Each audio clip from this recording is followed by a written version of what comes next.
ये माइक अपना आप बेचा है इसने, ये तो सुबह से लगे हुए हैं। स्पीकर साहब, पैसों के हौज बेचा है इस आइन को इन्होंने, ये आइन की बात करते हैं। जनाब स्पीकर साहब, जनाब स्पीकर साहब, जनाब स्पीकर साहब, अगर मैं अपना पूरा रेस करेंगे, हम अपना मौकफ देंगे और आइन के चौकाट में देंगे, बिल्कुल ये फिर बात है। रिस्पॉन्ड करेंगे। उस दिन वो बात कर रहे थे इसी मौजू पे कि कुंडी साहब को बेशक आप बात करने दें। हाँ फिर करें, घंटा घंटा का पूरी रात करें। डॉक्टर साहब तामल से दलील और वकील का माशरा हम चाहते हैं, सुने, लोग भी सुने, सारी दुनिया सुने, जो किसकी बात में वजन है वो फैसला करें, लेकिन आप हम पे अपनी राय मुसल्लत मत करें।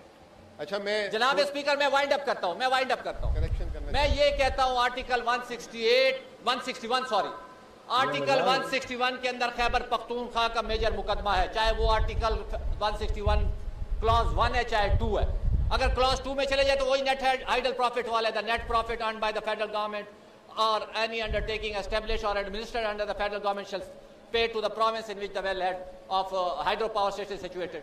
161(2) का ये नेट हाइड, ये देखिए ये पूरा मुकदमा 158 और 161 में है। खुदारा इसके ऊपर अमलदारी करवाएं, हमारी रिक्वेस्ट यही है, और इसकी अंडरस्टैंडिंग पहले पैदा करें। शुक्रिया। मैं थोड़ी सी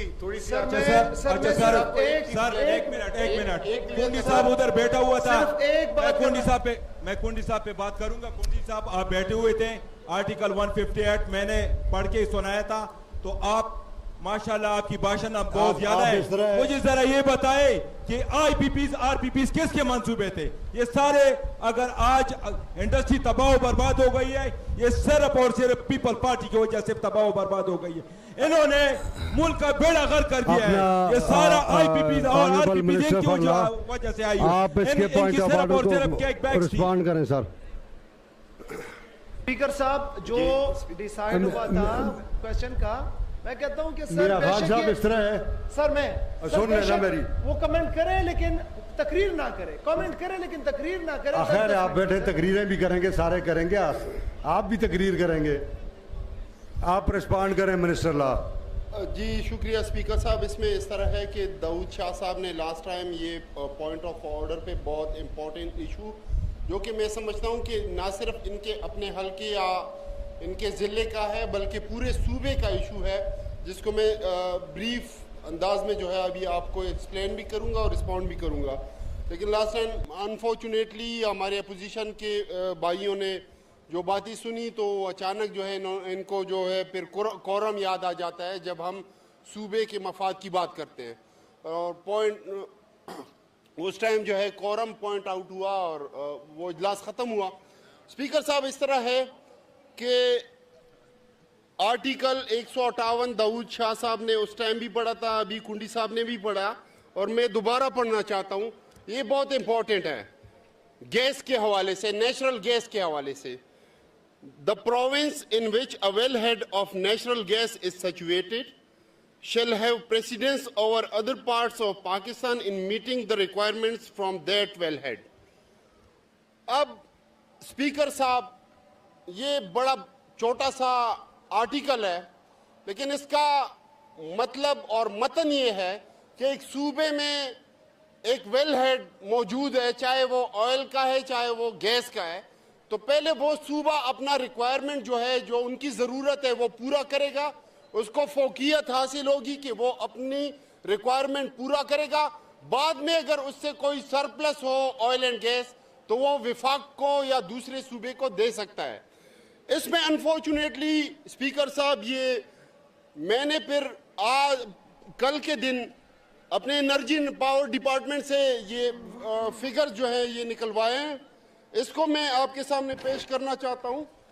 गैस जो हम पैदा करते हैं, जो हमारी प्रोडक्शन है, दाऊद साहब ने जो बात की थी उसकी बैकग्राउंड में आपको बताना चाहता हूं कि दाऊद साहब के हलके में PK 91 में इस टाइम एक डिस्कवरी हुई है, जिसको पिछले हफ्ते हमारे एनर्जी एंड पावर जो हमारे फेडरल के मिनिस्टर हैं, जाली मिनिस्टर हम उनको कहेंगे, जाली हुकूमत है चूंकि, लेकिन उन्होंने इनागुरेशन की तो इसलिए मैंने यहाँ पे जो उनकी बात जो है वो रख लिया आपके सामने कि पिछले हफ्ते उन्होंने जो डिस्कवरी हुई थी उसकी इनॉग्रेशन की है।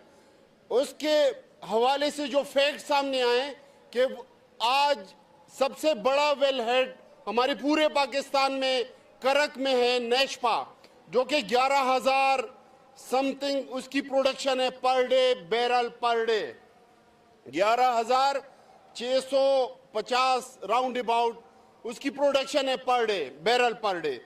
और इस वेल हेड जो ब्रगजई के नाम से है, जो कि दाऊद साहब के हलके में डिस्कवरी हुई है, ये 15,000 बैरल पर डे इसकी प्रोडक्शन है और नियर फ्यूचर में ये 25,000 बैरल पर डे की प्रोडक्शन तक ये पहुंच जाएगा, जो कि पूरी दुनिया में कहीं भी नहीं है 25,000 बैरल पर डे की प्रोडक्शन। तो जनाबी स्पीकर, ये तो ऑयल के हवाले से हो गया। गैस, चूंकि हमारा सूबा, मैं ब्रीफ करना चाहता हूं इसको, बिल्कुल ब्रीफली मैं आपको कहूंगा ये गैस के हवाले से, चूंकि हमारे आधे सूबे की आबादी जो है इस वक्त गैस से महरूम है और अनफॉर्चुनेटली हमारे अपने हलके जहां पे सिलाइन बेल्ट है, पानी नहीं है। आपको पता है जहां पे गैस और ऑयल की रिजर्व्स होती हैं, रिसोर्सेज होती हैं, वहां पे पानी नहीं होता, पानी की शदीद कमी होती है। और अनफॉर्चुनेटली आज भी कोहाट में लोग जोहड़ के पानी पीते हैं, काफी रूरल एरिया में हमारे। ये बड़ा एक अनफॉर्चुनेट है। दाऊद साहब ने जो बात की, इसी यूनियन काउंसिल में लोग जोहड़ के पानी पीते हैं। हमारी सूबाई हुकूमत ने बड़े बड़े प्रोजेक्ट किए हैं लेकिन अभी भी नाकाफी है। और हम शुक्रिया अदा करना चाहते हैं गंडापुर साहब के भी और हमारे सुहेल साहब, हमारे चीफ मिनिस्टर साहब की, कि उन्होंने रिसेंटली हमें मेगा प्रोजेक्ट जो है वो पिछले बजट में भी और इस बजट में भी रिफ्लेक्ट करके दिए, जिससे हमारे इलाकों की महरूमियां जो है पानी के हवाले से वो हल हो जाएंगी। मेरे कहने का मकसद ये है कि इस टाइम जो गैस सूबा विफाक को देता है या टोटल हमारी प्रोडक्शन है वो 458 million cubic feet per day है और हमारी जरूरत कितनी है पूरे सूबे की, वो 126 million cubic feet per day है। इसका मतलब है कि हम तकरीबन 72% जो है वो सूबे से बाहर सरप्लस दे रहे हैं। अभी आर्टिकल 158 मैंने आपके सामने पढ़ा, इसके रूह से आईन की वोलेशन हो रही है। मैं आपको कहूं, मेरे हलके में, दाऊद साहब के हलके में पिछले 8-10 सालों से डिस्कवरियां हुई हैं और कानून के मुताबिक 1 साल के अंदर अंदर जब डिस्कवरी हो जाती है और उसका पाइपलाइन जो कमीशन हो जाता है, तो आपने कम से कम 5 किलोमीटर डाया में आपने प्रायोरिटी में उन अवाम को जो है गैस